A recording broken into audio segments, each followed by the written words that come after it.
Good morning, everybody, and this is your Dow Jones Day Trade Setups for today. So, nothing really transpired yesterday. I mean, sitting on hands on this at the moment, and you can see we've come back to test this structure. You can see there's quite a bit of interaction here, and there's another level just below that, which would offer kind of the same level of support. So just look at the logic here. So you can see we broke through, we tried to test it with this pin bar, it didn't work. We then tested it with these pin bars, but for a continuation to happen, we needed to get above the top there, which we never really did. So we kept selling off there and drove it to the downside, formed a double bottom, and then drove it back up above that structure. Also, not so much structure, but the area of what was resistance, and it is now looking like it is support. So we've been sideways, and now we've dropped down, and we're forming a bit of a green bar here. So there is a lot of data. There was quite a bit of data that came out yesterday, which was pretty flat, and then there's a whole host of data coming out today, which we'll need to wait for. But at the same time, we've got the Feds busy with the Jackson Hole conference, so that is going to impact or create some volatility for us as well.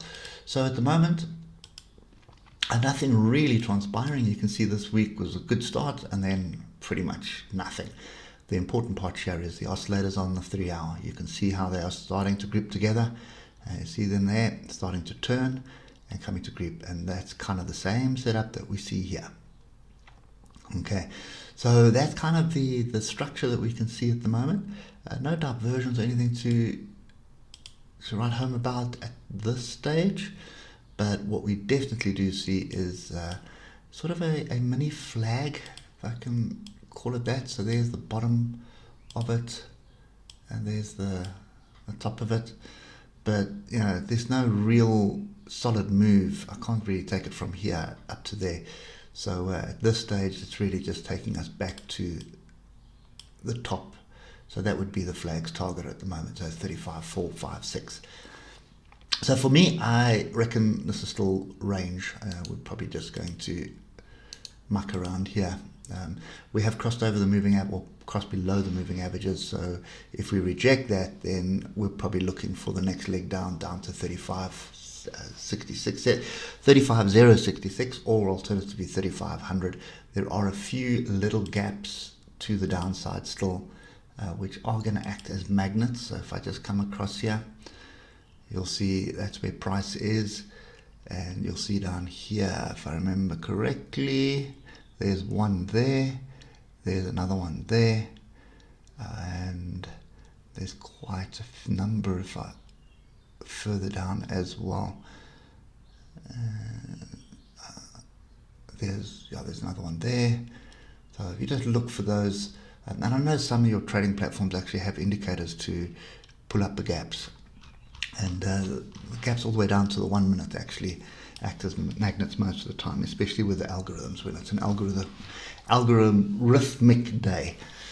Anyway, for me today, this is probably early weekend. I think I'll just wait and see what transpires here. I do like what I'm seeing at the moment, but we'll have to wait for the European session to see what's going to happen. But with the noise coming out later this afternoon, I think I'll wait.